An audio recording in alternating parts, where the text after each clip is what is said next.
काम क्रोध ईर्ष्या द्वेष सब विकार भर भर कर रखे, ये मूर्ख है। इन सारे निकालो, इन सारे विकारों को खाली करो अपने घर को, और जैसे खाली होगा सारे विकारों से परमात्मा तुमको आत्मा का साक्षात्कार हो जाएगा। तो मूर्ख मत बनो, पंडित बनो।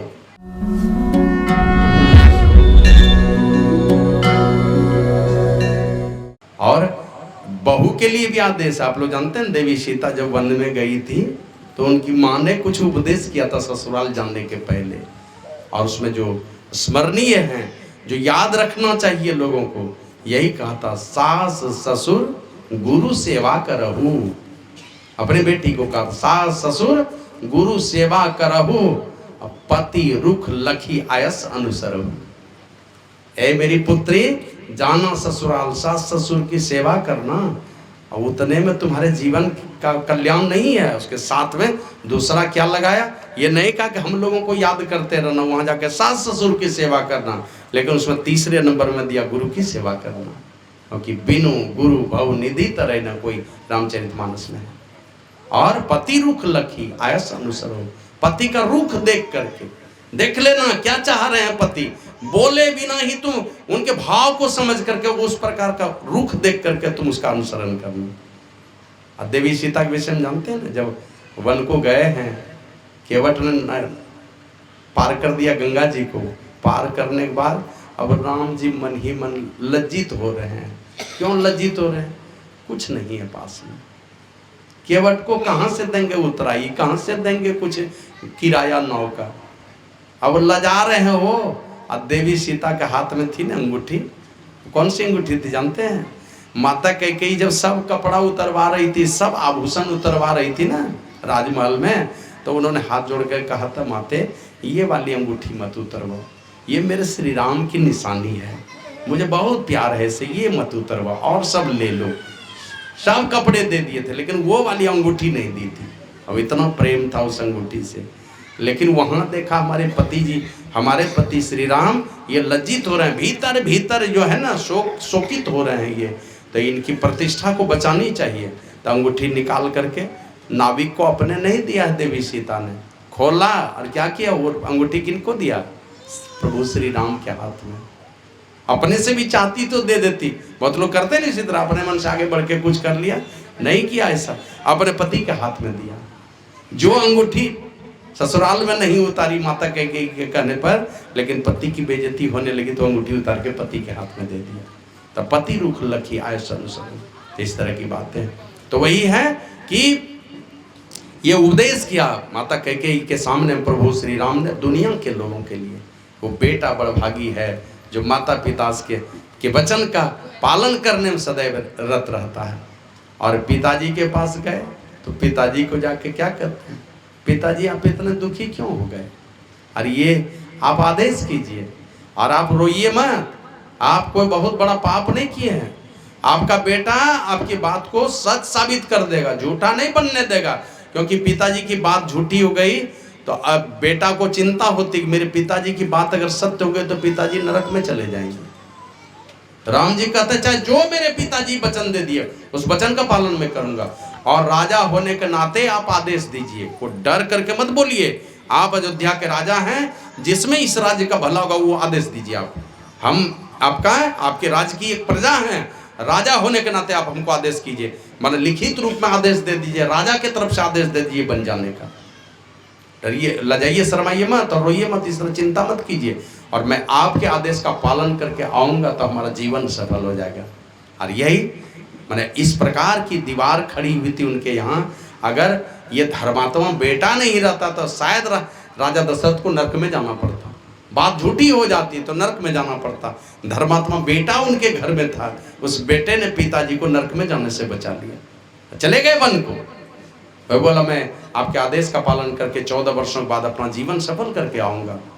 और वही कहा, धन्य जन्म जगती तलतासु, उस बेटे का जन्म लेना धन्य है। पिता ही प्रमोद चरित्र सुनी जासु, जिसका चरित्र सुन करके, जिस बेटे का चरित्र सुन करके पिताजी गदगद हो जाए, है ना। अभी तो देखते हैं ना, अधिकांश घर में बेटा का चरित्र सुन करके 100 घर में 99 घर में माँ बाप और खाली उल्टे पुल्टे, जब जरूरत पड़ेगी तो दूसरे घर में निंदा शिकायत ही करते हैं।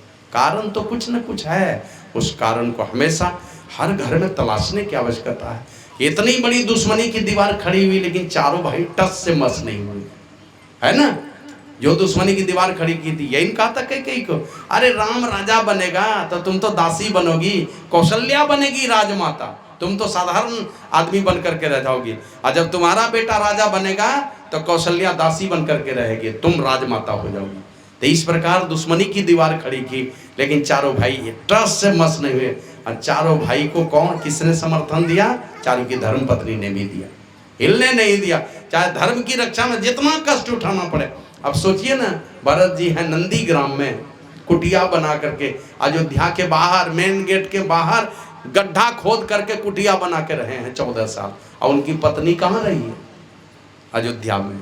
जा सकती थी कि न अपने पति के पास, एक दिन गई भी, लेकिन भरत जी ने कहा कि तुम क्यों आई हो यहाँ पर? बोला मैं आपके तपस्या में सहभागी नहीं बनने का। बोला तुमने कभी उस माँ के विषय में विचार किया जिनका एकलौता बेटा और बहू वन चला गया है, दूसरा कोई सहारा नहीं है, वो जिनका बेटा और बहू वन में गया है, उनके अगर कभी रोएगी तो उनका कोई आंसू पोंछने वाला हो चाहिए कि नहीं?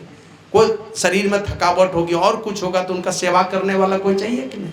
तो अपने पत्नी को भेज दिया माता कौशल्या की सेवा में। उर्मिला के पास भी लक्ष्मण गया है, माँ से अनुमति लेकर के, तब उर्मिला के पास गया, तो उर्मिला ने ये कहा अब जाइए, मेरी जैसी पत्नी बहुत मिल जाएगी आपको, लेकिन ये राम जी नहीं मिलने वाले, जाइए, और मैं यहाँ सास ससुर की सेवा करूंगा, आप वहाँ भैया भाभी की सेवा कीजिएगा, जो पुण्य वहाँ आपको मिलेगा हमको यहाँ पर मिलेगा। शत्रुघ्न कहाँ रहा 14 साल तक? तो भरत जी रहते थे नंदी ग्राम में, अयोध्या के बाहर मेन गेट के पास कुटिया बना करके। अब शत्रुघ्न छोटा वाला एकदम शिलाखंड पर सोते थे, पत्थर का चट्टान है, खुले चट्टान पर खुले आकाश में 14 वर्ष बिता दिया। इतना कष्ट झेला सब लोगों ने, लेकिन माता पिता की बात को कभी, पिताजी की बात को झूठ नहीं होने दिया। तो वही लिखा है, भगवान श्री राम ने कहा पिता ही प्रबोध चरित सुनी जासु, वो बेटा भाग्यशाली है, उस बेटे का जन्म लेना धन्य है जिसका चरित्र सुन करके माँ बाप गदगद हो जाए, चरित्र सुन के। और चारी पदार्थ कर तल ताके, प्रिय पितु मातु प्राण सम जाके। जिनको अपने प्राण के समान माता पिता प्यारे हैं, ये कौन कर रहे हैं? कौन बोल रहे हैं?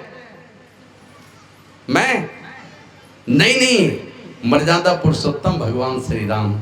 दुनिया के सारे लोग उसी की तरफ बेटा चाहते हैं, वो उनका उपदेश है। इस धरती पर जब आए थे, दुनिया के सारे बेटे के लिए उपदेश है कि प्रिय पितु मातु प्राण समझा के, जिसको अपने प्राण के समान माता पिता प्यारे हैं, उनके मुट्ठी में चारों पदार्थ है, माना अर्थ, धर्म, काम और मोक्ष।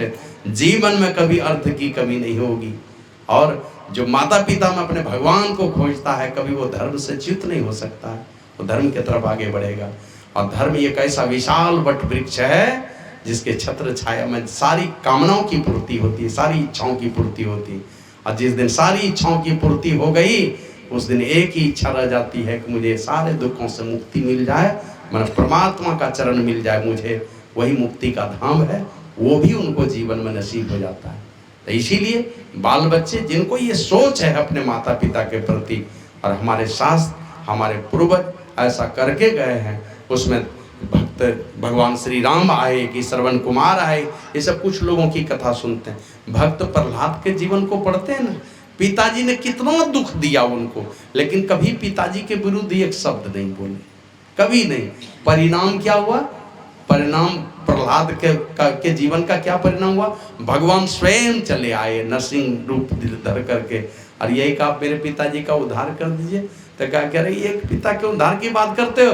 तुम्हारे भक्ति में तो इतना दम है कि तुम्हारे 21 पीढ़ी के पूर्वज ही एक साथ रहते, यहाँ सामने में तो सबका उद्धार हो जाता। बोले कौन कौन 21 पीढ़ी? तो बोले माँ के पक्ष की 7 पीढ़ी, पिताजी के पक्ष की 7 पीढ़ी, और ससुर के पक्ष की 7 पीढ़ी। समझ रहे हैं 7 पीढ़ी आप लोग की नहीं? मतलब बाप है, बाप के पक्ष का 7 पीढ़ी कौन कौन हुआ? बाप है, दादा है, परदादा है, छरदादा है, लकड़दादा, इस प्रकार 7 पीढ़ी के लोग पिताजी के पक्ष का। अब माँ के पक्ष का 7 पीढ़ी, मतलब माँ है, नानी है, परनानी है, चरनानी है, लकड़नानी है, इस तरह 7 माँ के पक्ष का और 7 पीढ़ी ससुर के पक्ष का। ये 21 पीढ़ी के पूर्वजों का एक साथ उद्धार हो जाता। तुम्हारे भक्ति में इतना दम है तो कौन उबारेगा? हमारे माता पिता चले गए, इस संसार में तो बहुत सुख दिया, श्राद्ध भी करवा दिया, इसके बाद कभी पता किया, उसके विषय में जानकारी ली कि वो कहाँ गए? तो जहाँ भी जाए मेरे माता पिता की आत्मा जहाँ भी हो, उनकी अधोगति नहीं हो जाए, दुर्गति नहीं हो जाए। तो पढ़िए गरुड़ पुराण को। उनसे पूछा, प्रश्न किया कि कोई पापी आत्मा जब जाती है उसके साथ क्या सलूक होता है, कोई पुण्य आत्मा जाती है तो उसके साथ क्या सलूक होता है? तो उन्होंने कहा जब कोई पापात्मा इस शरीर क्या कहते हैं मरण धर्म शरीर को छोड़ करके जब आता है उसके लिए कठिन दंड देने वाला मैं यमराज बन जाता। लेकिन कोई धर्मात्मा जब आता है तो मैं ही धर्मराज बन करके उनकी आवभगति करता हूँ। माने जो यमराज है वही धर्मराज है। का जो पापी आत्मा जाती है तो उसके लिए यमराज बन करके कठिन दंड देता हूँ, कठिन सजा देता हूँ। और बहुत सजा की चर्चा है गरुड़ पुराण में, और भी कई शास्त्रों में उसकी चर्चा है। लेकिन जब कोई धर्मात्मा पुरुष जाता है तो उनके लिए मैं धर्मराज बन जाता हूँ और मैं खुद ही उनकी सेवा करता हूँ। आज दिन पढ़ रहा था कि जब कोई धर्मात्मा पुरुष किसी के खानदान में इस प्रकार का आयोजन होता है, किसी के भी घर में इस प्रकार का आध्यात्मिक आयोजन, जहाँ कोई चरित्रवान और सात्विक और त्यागी और वैरागी जो संतोषी पुरुष, धर्मात्मा पुरुष, ध्यानी पुरुष कोई जब आते हैं किन्हीं के घर में, तो जिनकी एक के नाम पर आप कर रहे हैं, लेकिन जितने पूर्वज पहले गए हैं ना, जहाँ जिस लोक में जिस योनि में पड़े हैं, सब एक साथ गदगद। और सारे लोगों को यमराज के सामने में सप्तऋषियों को बुला करके उनको पुरस्कृत किया जाता है। जो हमारे पूर्वज गए, सारे पूर्वजों को एक साथ बुलाया जाता है यमराज के सामने में। सप्तऋषि आते हैं और उनके सामने में सबको सम्मानित किया जाता है। श्री सद्गुरु महाराज की जय। तो इसलिए इसी के लिए श्राद्ध कर्म है। तो एक बार की घटना है, भगवान बुद्ध के जमाने की बात है। एक कसाई था, वो था तो स्वर्णकार जाति का, माने सोना चांदी का आभूषण बनाता था। लेकिन गलती क्या हो गई उससे? संग दोष के कारण, नहीं देखते धंधा ही बदल लेता है लोग। वही वह स्वर्णकार का धंधा करना छोड़ करके गाय काटने लगा, और गाय काट करके वो बेचता था। कुछ दिनों तक वो धंधा चला, संजोग से उनको एक बेटा हुआ था, बेटा भी वही धंधा करने लगा। किसी की दृष्टि पड़ गई उसके ऊपर, उसके बेटे के ऊपर। बाप तो चला गया मर करके, बेटे के ऊपर दृष्टि पड़ी किसी स्वर्णकार की। तो पूछता है कि तुम स्वर्णकार हो करके गाय काटते हो, कसाई का काम करते हो? बोला क्या करूं? कहा चलो मेरे साथ, मैं तुमको अपना धंधा सिखाता हूं, चलो ये काम करना, इसमें बहुत आमदनी है। स्वर्णकार का काम करोगे? नहीं है आमदनी, स्वर्णकार को बहुत आमदनी है, चलो यही काम करना। तो ले गया और उसको वही सोना चांदी का आभूषण बनाने के लिए सिखा दिया। और सिखाने के बाद जब देखा ये एकदम बिल्कुल प्रशिक्षित हो गया, ट्रेंड हो गया है, तो अपने बेटी का ब्याह कर दिया उससे। बढ़िया दिन चलने लगा, बारी बारी से 4 पुत्र का जन्म हुआ उसी के घर में। और वो चारों पुत्र जब कुछ बड़ा हुआ तो वो नाना नानी का संस्कार था उसके साथ में, वो चारों पुत्र भगवान बुद्ध का शिष्य हो गया। और पिताजी हो गए बूढ़े। चारों पुत्र ने एक दिन भगवान बुद्ध को बुलाया, और भगवान बुद्ध को बुला करके खूब बढ़िया भोजन कराया। और भोजन करा करके जो दान दक्षिणा दिया, और हाथ जोड़ करके चारों भाई भगवान बुद्ध के सामने में खड़े हो गए। अब भगवान बुद्ध को कहते हैं भगवान, श्री सद्गुरु महाराज की जय। कहते हैं भगवान, ये जो हमने भंडारा दिया और दक्षिणा दिया ना, ये किस लिए दिया जानते हैं? बोला किस लिए? बोला मेरे पिताजी मृत्यु शैया पर पड़े हैं, उनका उद्धार कर दीजिए। तो भगवान बुद्ध गए उनके पास और जाके देखे एकदम जर्जर शरीर है, क्योंकि आधा जीवन तो कसाई का ही काम किया था, आधी जवानी तो उसी में लगाई थी। बाद में वो धंधा छोड़ा है, पहले तो वही काम करता था। तो भगवान बुद्ध ने देखा उसका शरीर बिल्कुल जर्जर हो गया है, तो भगवान बुद्ध कहते हैं, ए गो घातक कसाई, तेरा शरीर पीले पत्ते के समान जर्जर हो गया है ना। पत्ता जब पीला होता है तो लोग समझ जाते हैं ये झड़ने वाला है। ये जब पकने लगे, ये पकने लगे, दांत झड़ने लगे, तो लोग समझ जाता है कि किस तरफ जा रहा है। चला मौत के गैरेज के तरफ, उधर चला, लौटेगा नहीं इधर, उल्टे दिशा में नहीं चलने वाला। गाड़ी में तो देखते हैं ना, बैक गियर लगा दिया पीछे भी चलेगी, और ये गाड़ी जो है बैक गियर में नहीं चलने वाले, बस चलती चली जा रही है। कोई कोई कहते थे, साईं बाबा आते थे ना, तो कहीं कहीं बोलते थे कि लोग कहते हैं वही साईं बाबा आए हैं। अरे वही साईं बाबा नहीं है जो पिछले साल आए थे। बोले कि जब गंगा स्नान करने जाते हैं तो लोगों को लगता है ना कि हम हर साल आते हैं गंगा स्नान करने, वही गंगा मैया है। नहीं है वो गंगा मैया। जब पहली बार डुबकी लगाते हैं, पहली डुबकी में जो जल मिला, दूसरी डुबकी में वो जल मिलता है क्या? वो तो बह के चला गया। श्री सद्गुरु महाराज की जय। तो वही भगवान बुद्ध कहते हैं, ए गो घातक कसाई, तुम्हारा शरीर पीले पत्ते के समान जर्जर हो गया है, और तुम्हारे प्राण को हर कर ले जाने के लिए जमदूत भी खड़ा है, तुम्हारे प्राण को हर कर ले जाने के लिए। अब तुम्हारे पास कोई पाथे नहीं है।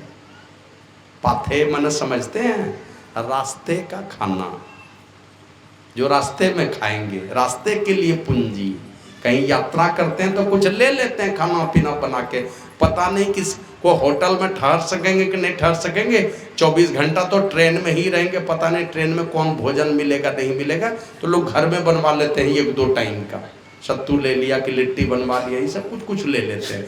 कहा तुम्हारा शरीर पीले पत्ते के समान जर्जर हो गया है, और तुम्हारे प्राण को हर कर ले जाने के लिए जमदूत खड़ा है, और तुम्हारे पास कोई पाथे भी नहीं है। बाबा कबीर कहते हैं, एक तो अंधेरी कोठरी जा में दिया न बाती हो, बहिया पकड़ी जम ले चले कोई संग न साथी हो। कोई पूंजी नहीं है, कोई पाथे नहीं है। इसलिए ए गो घातक कसाई, मूर्ख मत बनो, पंडित बनो, और सारे मलों को धो डालो, और अपने लिए सुरक्षा का घेरा तैयार करो। क्या उपदेश किए भगवान बुद्ध? ए गो घातक कसाई का तुम्हारे पास कोई पाथे नहीं है, और शरीर भी जर्जर हो चुका है, बचने वाला नहीं है, जमदूत भी खड़ा है तुम्हारे प्राण को हर कर ले जाने के लिए। कोई पाथे नहीं है, इसलिए तुम मूर्ख मत बनो, पंडित बनो, और सारे मलों को धो डालो, और अपने लिए सुरक्षा का घेरा तैयार करो। ये तीनों चीज जब तक नहीं करेंगे, हमारी दुर्गति निश्चित रूप से होगी। मूर्ख मत बनो, पंडित बनो। माने कौन मूर्ख? मूर्ख कौन? मनुष्य का शरीर पाया, परमात्मा की भक्ति से विमूढ़ होकर, परमात्मा की भक्ति से विमुख होकर के शरीर पाए हैं मनुष्य का। काम केवल वही काम करते हैं जो जानवर करता है, वही वाले काम में दिन रात लगे हुए हैं। जिस काम के लिए मनुष्य का शरीर मिला, वो काम छूट गया मेरा। हम कहते हैं कोई अफसर बन करके किसी ऑफिस में आए और वो रोज दिन झाड़ू लगाना शुरू कर दे, उसको पता ही नहीं कि हम यहाँ के वीडियो हैं कि कलेक्टर हैं, वो अपने झाड़ू बहाड़ू चपरासी का काम करने लगे। तो जो काम करने के लिए जिस पद पर नियुक्ति होती वही काम करेंगे, तब तो उस पद की गरिमा है। तो उसी तरह परमात्मा ने ये मनुष्य का शरीर किस लिए दिया? लिखा है मनुस्मृति में, आहार निद्रा भय मैथुनंच सामान्य में तत् पशुभि नराणाम ज्ञानम नराणाम अधिकम विशेषो ज्ञानेन हीना पशुभि सभाम। पशु से मनुष्य श्रेष्ठ कौन काम में? का अगर ज्ञान लाभ करे तब। ज्ञान लाभ माने आत्मा और अनात्मा का ज्ञान ही असल में ज्ञान में, बाकी सब अज्ञान है, सब आप नाश का कारण है। आत्मा का ज्ञान ही असल में हो, वही आपके मुक्ति का कारण बनेगा। का मूर्ख मत बनो, काम क्रोध मत लोभ की जबलक घट में खान, क्या मूर्ख क्या पंडिता दोनों एक समान। काम क्रोध ईर्ष्या द्वेष सब विकार भर भर कर रखे, ये मूर्ख है। इन सारे निकालो, इन सारे विकारों को खाली करो अपने घर को, और जैसे खाली होगा सारे विकारों से परमात्मा, तुमको आत्मा का साक्षात्कार हो जाएगा। तो मूर्ख मत बनो, पंडित बनो, और सारे मलों को धो डालो। जो भी विकार है आपके अंदर में, चाहे बाहर का मल है कि अंदर का मल है, बाहर में अपवित्र ढंग से रहते हैं तो पवित्र ढंग से रहना सीखिए। और अंदर में मल क्या है? काम, क्रोध, लोभ, ईर्ष्या, द्वेष, घमंड, ये सारे अंदर के मल हैं। और ये सारे मल क्यों? तो पांचों पापों में दिन रात डूबे हुए हैं, इसलिए वो 6 विकार पैदा करते हैं। जो पांचों पापों से बचाएगा वो 6 विकार से अपने आप को मुक्त करेगा। और अपने लिए सुरक्षा का घेरा तैयार करो। मन चलोगे, सुरक्षा का घेरा रहेगा तो तुमको कोई भी सताएगा नहीं। सुरक्षा का घेरा तैयार करो। कौन सा है सुरक्षा का घेरा? तो आप लोग जानते हैं ना, गोपी चंद। जब माँ ने कहा था एक दिन, माँ ऊपर छत से देख रही थी अपने बेटे को, गोपी चंद बैठा था नीचे, है बंगाल के राजा तिलक चंद का बेटा, वो बैठा है नीचे और तेल मालिश किया जा रहा है। कपड़ा पहन करके, गमछा पहन के बैठे हैं, तेल मालिश कर रहे थे स्नान करने के पहले। माँ रोने लगी वहां से ऊपर से देख करके, और आंसू जैसे टपका ना बेटे के शरीर पर, तो लगा ये कहाँ से पानी टपका। तो ऊपर देखता है गोपी चंद, तो देखा माँ रो रही है। तो ये उठा कुर्सी से सीधे चला गया माँ के पास और जाके माँ को कहा, माँ ये राजमाता की आंखों में आंसू, मतलब तुम तो एक आदमी की माँ नहीं, तुम तो राजमाता हो, सारे मतलब राजा की माँ हो तुम, राजमाता की आंखों में आंसू, क्या बात है? तो माँ कहती, बेटा ऐसी आंसू इसलिए आ गए मेरे आंखों में, ये तुमको, तुम्हारे शरीर को देखा ना तो तुम्हारे पिताजी की याद आ गई। तुम्हारे पिताजी तुमसे भी ज़्यादा खूबसूरत थे, लेकिन वो नहीं रहे, और तुमको कितना दुलार प्यार करते थे। अपने नित्य क्रिया से निवृत्त होने के पहले तुमको करवाते थे, तुमको स्नान करवाते थे, तुमको भोजन कराते थे, तब अपने करते थे। लेकिन वो पिताजी नहीं रहे इस संसार में, और तुम भी नहीं रहोगे, इसलिए मैं रोने लगी। तो कहा, माँ कोई ऐसा है जो दुनिया में रहने के लिए आया? बोला हाँ है ना, लेकिन उस जगह पर जाओगे तब। तो अपने बेटा को कहाँ भेज दिया? भेज दिया मत्स्येंद्र नाथ के पास, का चला जा तू वहाँ पर, और वहाँ जाओगे तो कहना मुझे शिष्य रूप में स्वीकार कीजिए, मैं बंगाल के राजा का बेटा हूँ गोपी चंद, मैं आपका शिष्य बनने के लिए आया हूँ। लेकिन वो ये कुएं में तुम्हारे पिताजी ने डाल दिया है, उनको गुस्से में आकर के उनको ये कुएं में डाल दिया, और ऊपर से कूड़ा करकट डाल दिया उसमें। लेकिन वो महात्मा मरे नहीं है, अंदर में है, वो समाधि की अवस्था में, तुम कुएं के अंदर है। तुम जाना और थोड़ा आटा ले लेना, और आटे की 3 गोली बना लेना, उसको गूंथ करके 3 गोली बनाना, और एक गोला आटे की 1 गोली रख करके कुएं के ऊपर जगत पर रखना, और तब तुम आवाज लगाना, गुरुदेव मैं आपका शिष्य बनने के लिए आया हूँ, बंगाल के राजा का बेटा हूँ, मैं गोपी चंद हूँ। क्योंकि माँ जो मैनावती थी ना, वो बड़ी ही भक्तिन थी और उनकी शिष्या थी, इसलिए भेजा था उनके पास। और वहां जाकर के जब आवाज लगाओगे तो जैसे सुनेंगे तुम्हारे पिताजी का नाम तो तुमको साप दे देंगे, गुस्सा करके। तुम्हारे पिताजी से इतना गुस्सा है उनको, तो सांप देंगे तो तुम पीछे हट जाना, वो सांप देंगे तुम भस्म हो जाओगे अगर पीछे नहीं हटोगे। वो आटे की जो गोली होगी ना वो जल के भस्म हो जाएगा, तुम बच जाओगे। फिर दूसरी गोली रखना, फिर वही आवाज लगाना, फिर वो सांप देंगे, फिर तुम पीछे हट जाना, तो आटे की गोली जल जाएगी। और 3 गोली जब जल जाएगी ना, तब चौथी बार तुम फिर आवाज लगाना, गुरुदेव मैं बंगाल के राजा का बेटा गोपी चंद हूँ, मैं आपका शिष्य बनने के लिए आया हूँ, मेरी माँ ने भेजा है आपके पास। तो चौथी बार में तुमको सांप नहीं देंगे, वह स्वयं प्रकट हो जाएंगे तुम्हारे पास। और वही हुआ, चौथी बार जैसे आवाज लगाए ना कि गुरुदेव मैं आपका शिष्य बनने के लिए आया हूँ, ब्रह्म ज्ञान की दीक्षा लेने के लिए आया हूँ, मुझे शिष्य रूप में स्वीकार कीजिए, मैं गोपी चंद हूँ। पिताजी का भी नाम बताया। इतना कहना था, बस आवाज आती है, बोल अलग खोल पलक, ये कहते गड़गड़ा करके सीधे नीचे से वो महात्मा कुएं के ऊपर आ गए। और उनको जैसे प्रणाम किया तो हृदय से लगाया, और तब परिचय हुआ, फिर उनसे दीक्षा लिए, शिष्य बन गए। और वही शिष्य बनने के बाद नाथ पंथ में आप लोग जानते हैं ना, परीक्षा ली जाती है, भिक्षाटन करने भेजेगा अपने माँ के पास। और माँ के पास जाकर के भी जब देखेगा आंसू नहीं बहाया और माँ की ममता में नहीं फंसा, तब उसको साधु रूप में स्वीकार किया जाता है। तो गोपी चंद गया अपने माँ के पास भिक्षाटन करने, तो माँ भिक्षा में कुछ नहीं दी। माँ कहती बेटे मैं भिक्षा में क्या दूं? कह जानता वो राजा है, और थोड़ा सा चावल डाल देंगे तो बेइज्जती ही है, कहा कि मैं तुमको भिक्षा में क्या दूं, भिक्षा में कुछ नहीं दे सकती, लेकिन बदले में तुम शिक्षा की 3 बातें लेते जाओ मेरे से। तो मां मैनावती 3 शिक्षा की बातें कर करके भिक्षा में भेजी है। वो क्या? तो यही कहा था, खूब भूख लगे, खूब भूख लगे, माने कहा कि स्वादिष्ट भोजन करना और मुलायम बिछावन पर सोना और सुरक्षित किले में निवास करना। तो गोपी चंद कहता है कि मां, ये तो साधु के लिए विपरीत बात बोल रही हो तुम। स्वादिष्ट भोजन के चक्कर में साधु महात्मा नहीं रहते हैं। ये तो कभी घी घना, कभी मुट्ठी भर चना और कभी वो भी मना, जो मिल जाए उसी बम बम, है ना। 56 वैरायटी दे दो तो सब साफ मिला करके एक के बार में सब मिला दिए कि घंट और मुंह में डाल दिए, क्योंकि उनको पता है बस मुंह है भर स्वाद है, कंठ से नीचे उतरने बाद कहाँ सब स्वाद गया पता नहीं, वो तो पखाना के फैक्ट्री में चला जाता है।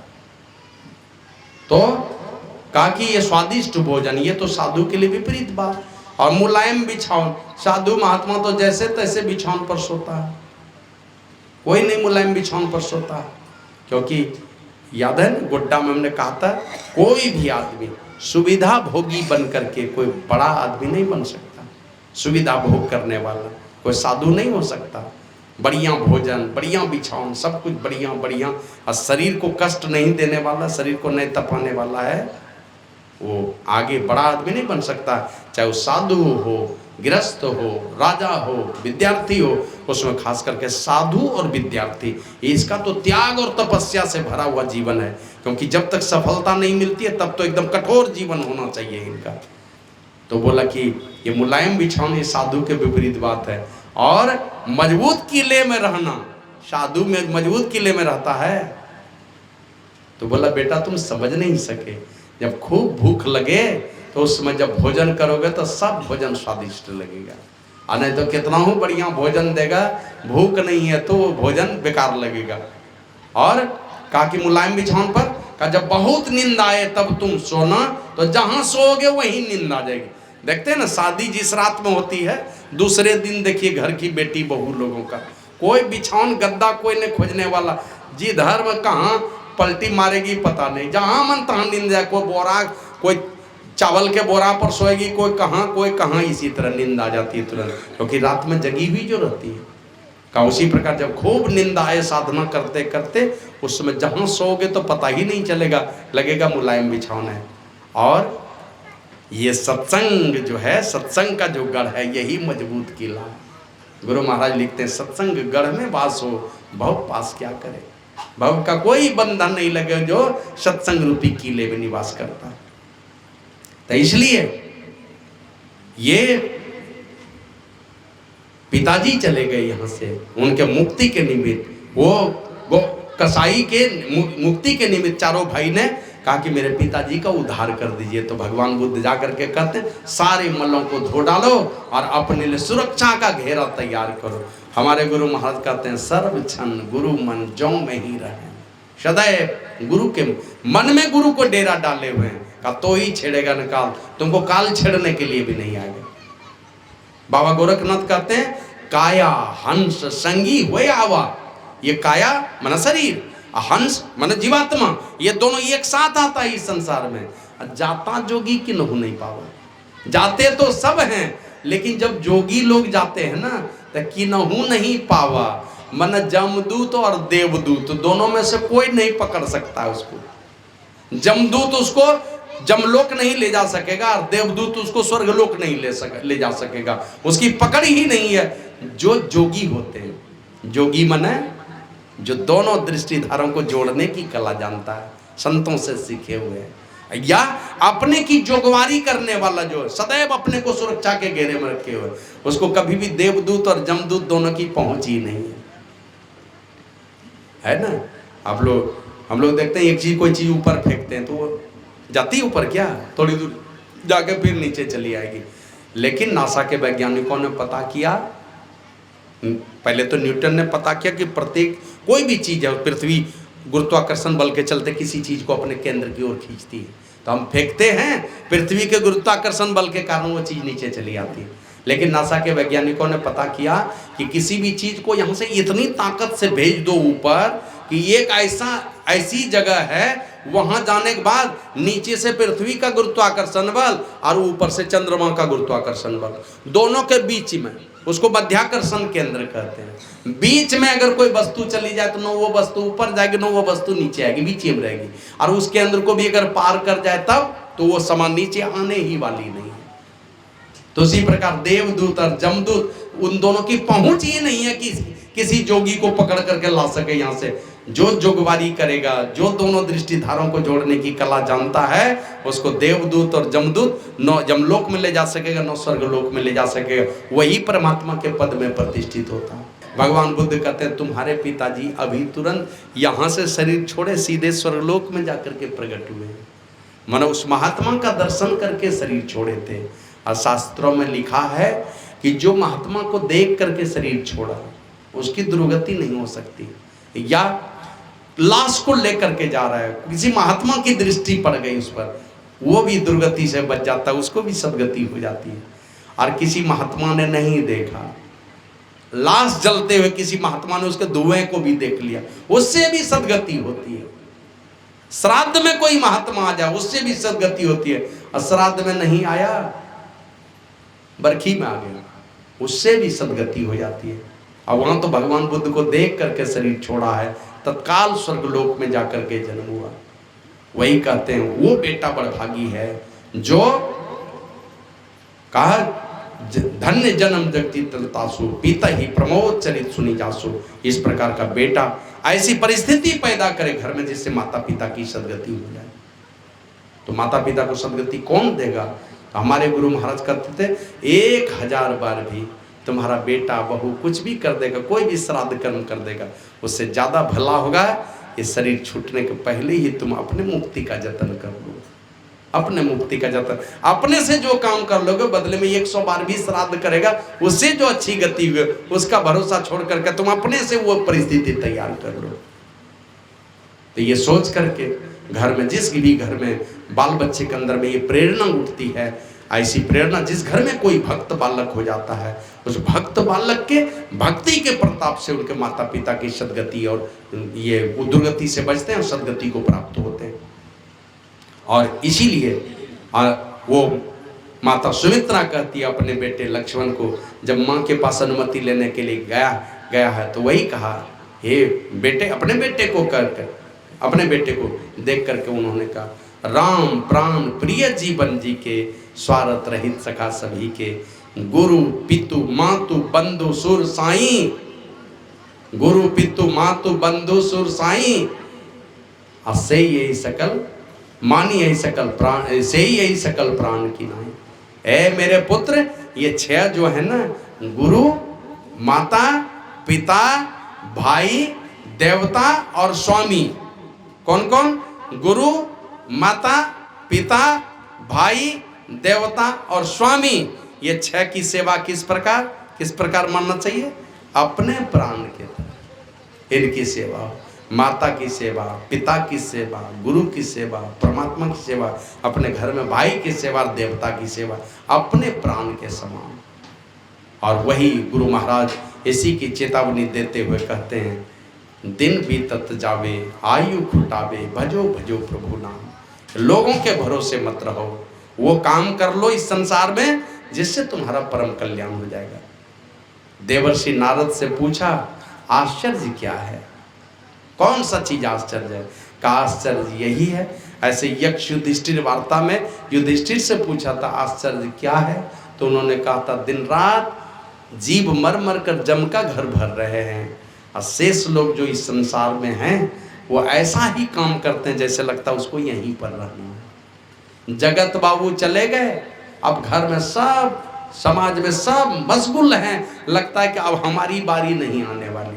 उसी तरह का कर्म में दिन रात मस्त रहेंगे लोग।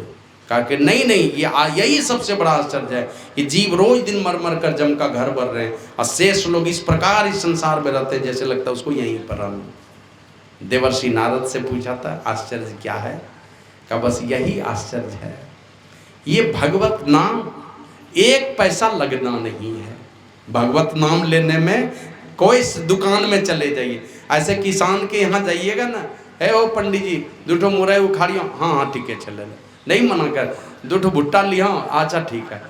गन्ना वाले के यहाँ जाइए, 2 डांड के तारिये ले लीजिएगा, काट लीजिए कि गाड़िए पर से खींच लीजिए, नहीं बोले अच्छा ठीक है कोई बात नहीं, 10-20 रुपया कीमत है ना। 2 डांड के गन्ना ही ले लिए, उसका 20-25 रुपये कीमत है। लेकिन किसान ने बोले, और किसी दुकान में जाके एक दिया सलाई ले ली, माचिस ले लीजिए, थे बड़ी मुश्किल है, उनसे नहीं ले सकते हैं। श्री सदगुरु महाराज की जय। वो किसान दे देंगे, उनके दुकान से लेना। तो वही नारद मुनि कहते हैं ये परमात्मा का नाम ऐसा है, भगवत नाम ऐसा है जिसमें 1 रुपया भी लगना नहीं है, 1 पैसा भी कीमत नहीं। और लेने के लिए ऐसा नहीं है कि यहाँ से निकल करके किसी फ्लैट में जाना पड़ेगा, कहीं 3 मंजिला मकान में या एसी कमरे में जाना पड़ेगा। जहाँ बैठे हैं वहीं ले सकते हैं, जहाँ लेटे हैं वहीं ले सकते हैं, शौच करने गए वहां ले सकते हैं, भोजन कर रहे हैं वहीं ले सकते हैं, इतना फ्री है वो, कहीं भी ले सकते हैं। और इस नाम को छोड़ करके दूसरा मुक्ति देने वाला कुछ है भी नहीं। इस नाम को छोड़ करके, परमात्मा के नाम को छोड़ करके मुक्ति देने वाला दूसरा कोई है भी नहीं। कोई देवी देवता का नाम आपको मुक्ति नहीं देने वाला। जब भी मुक्ति देगा तो परमात्मा का नाम ही आपको मुक्ति देने वाला, और है बिल्कुल फ्री, एकदम निःशुल्क। जिस परिस्थिति में चाहे, जहां बैठे हैं, जहां लेटे हैं, जहां सोए, हर जगह आप वो नाम ले सकते हैं। लेकिन आश्चर्य यही है, ये नाम मुक्ति देने वाला है भी निःशुल्क, तो भी उस परमात्मा का नाम नहीं लेता है लोग। हमारे गुरु महाराज कहते हैं दिन बीतत जावे, दिन बीतता जा रहा है, आयु घटती चली जा रही है ना। लगता है कि हम 95 वर्ष के हो गए, ये तो उम्र है हमारी 95 वर्ष, और आयु हमारी बची की बढ़ी की घटी। उम्र बढ़ता है, ये उम्र बढ़ती है और आयु घटती जाती है। हमको 90 वर्ष जीना था, 70 वर्ष के हो गए, तो इसका मतलब क्या है, 90 वर्ष में से 70 वर्ष खपत हो गया। जैसे 100 रुपये पूंजी थी, सुबह से शाम तक में 80 रुपया खर्च कर लिए, पूंजी घटी की बढ़ी, 80 रुपये तो खर्च कर लिए, पूंजी अब 20 रुपये ही है। उसी प्रकार हम लोग 70 वर्ष के हो गए, जीना है 90 साल, 70 वर्ष पूंजी घट गई हमारी, अब 20 वर्ष की पूंजी बची है। गुरु महाराज कहते हैं दिन बीतत जावे, दिन बीतता जा रहा है और आयु खुटावे, दिन आयु घटती चली जा रही है, दिन बीतता जा रहा है, आयु घटती जा रही है। इसलिए क्या करना है, भजो भजो प्रभु नाम, परमात्मा के नाम का सुमिरन कर लो, भजन कर लो परमात्मा का नाम का। और नहीं तो यह मनुष्य शरीर मिला है, इसकी दुर्दशा जानते हैं ना, क्या करेंगे लोग। कहते हैं सूरदास जी महाराज, या देही का गर्भ न करिए, श्यार काग गिद्ध खई है, और 3 नाम तन विष्ठा क्रीम हो नातर खा कुड़े हैं। कहीं मरोगे अपने घर में तो लोग जला देगा, कहीं अनजान जगह मरोगे तो श्यार काग गिद्ध खा करके खत्म कर देगा, और नहीं जलाएगा कोई तो ले जा करके पानी में विसर्जित कर देगा। तो इसकी क्या गति होगी, आग लगाएगा तो राख बन जाओगे, और राख उसमें भी देखते हैं किस प्रकार की व्यवस्था है हमारे यहाँ, मैया बहिनियां हो रामा और रोदना पसारे हो, और ऊपर से क्या कहते हैं चदरी ओढ़ावे हो, 4 जना हो मिली डोलिया उठावे हो, अब पीछे से बोरसी पटासे हो। यही है, बोरसी पटक दिया पीछे से, काय के लिए, स्वागत में।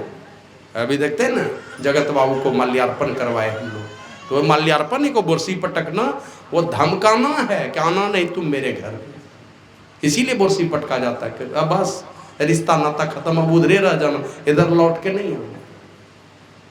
सबके यहाँ कितनों कमा कमा करके कुछ भी ढेर लगा दिए, कितनों सोना चांदी हीरा जवाहरात जमा कर दिए हैं। जैसे चचरी क्या कहते हैं भगडोल लेकर के चलेगा, अब पीछे से देखिए एक बोरसी पटक देगा, थोड़े दूर में ले जाकर के जाओ, या अंतिम विदाई दे रहे, इधर लौटना नहीं। और सूरदास जी महाराज तो कहते हैं घर के कहत सवेरे काढ़ो, भूत हो घर कहिए। घर के लोग कहेंगे जल्दी से निकाल दो, नहीं तो भूत बन करके खाएगा ये तुमको। क्या लौट करके आ जाए, कोई जो भी चले गए वो लौट के आ जाए कि नहीं हम इसी घर में रहेंगे, देगा कोई रहने के लिए, बेदखल हो गया। मने एक न एक दिन यही कही गुरुदेव जू, यही पुकारे संत, सहजो तज या जगत को तो ही तजे गोंत। इस जगत को तज के रखो, दिल से निकाल के रखो, नहीं तो एक दिन आ रहा है कि तुमको बेदखल करेगा, बोरसी पटक देगा, कहेगा जाओ। घाट पर जाते हैं, देखते हैं ना, अग्नि संस्कार करने के बाद 1-2 बाल्टी पानी लिया, बहा दिया सब राख को पानी में, एक टुकड़ा रहता है तो मछली को खाने के लिए फेंक देता है, राख से बहा दिया, और सब भाई गोतिया मिल करके इधर उल्टे मुंह में लाश उधर जलाया, और इस मुंह में खड़ा हो जाएगा, पंच काट दे दो। अरे भाई पंच काट देना तो सामने में होकर के काहे नहीं देते, और दायां हाथ से काहे देते, बायां हाथ से दिलवाएगा। अरे आपको जाकर के हम बायां हाथ से देंगे खाने के लिए, आप तुरंत बुझ जाएगा ये आदमी ठीक नहीं है, हमारा अपमान करता, बायां हाथ से आया था खाना देने के लिए। अब देखिए आपके घर परिवार को सजाया है उस आदमी ने, हम बायां हाथ से पंच काट देते हैं, किधर देख करके, उधर नहीं देखते हैं, इस तरफ देखते हैं, जिधर जलाए हैं उधर ने कहा है। वहाँ यही है, लिखा है शास्त्र में कि वो जीवात्मा उसी जगह पर घूमती रहती है, जम फांस में फंसे रहने के कारण अब वो उस शरीर में प्रवेश नहीं कर सकती है, अब उलट वो वहीं पर घूमती रहती है। जिस शरीर में हम इतना सुख भोगे हैं, वो शरीर मेरा कहाँ चला गया। देखते हैं ना, कुत्ती के बच्ची को दफन कर देते हैं, कुत्ती वहीं पर घूमती रहेगी, हमारा बच्चा इसी जगह दफन है। तो जीवात्मा जो है ना सूक्ष्म शरीर में अपने शरीर को ढूंढती है कि कहाँ चला गया वो मेरा शरीर। और कोई भी आदमी सीधे नजर से अगर उधर देखा ना, वो चल देगा पीछे पीछे, आपके पीछे पीछे चला जाएगा। इसलिए उधर देखना नहीं चाहता कि इधर उल्टे मुंह में देखो। उनको अब कोई प्यार देने का जरूरत नहीं है, उनको उनके प्रति आदर का भाव नहीं है, तो घर में घुसेगा और भूत बन करके मेरे ही घर में डेरा डाल देगा। और अंतिम में क्या करते हैं, कर दिए पिंडदान। दादाजी जहाँ गए तुम भी चले जाओ वहाँ। दादाजी कहाँ गए, दादाजी शराब पीते थे, मांस खाते थे, कहाँ गए, वो गए नरक में। हम पिंडदान करके पितर मिलन करा दिए, हो जाएगा पितर मिलन। जो मांस खाते थे और जो मांस नहीं खाते थे, होगा कभी मिलन दोनों का।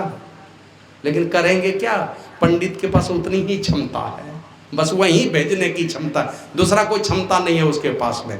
तो क्षमता किनके पास है, वो क्षमता है, रामायण को पढ़िए तो उसमें लिखा, सुनी समझही जन्मुदित मन, मज्जही अति अनुराग, अल्लाह ही चारि फल अछत तनु साधु समाज प्रयाग।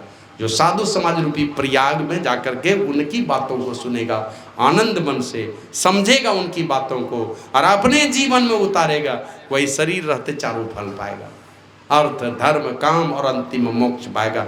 जब भी मोक्ष पाएगा तो जीते जी पाएगा। और लिखा है योग सिख उपनिषद में, पिंड पाते या मुक्ति सा मुक्तिर्न तु मन्यते, देहे ब्रह्मत्वम आयते जलनाम संधवम यथा।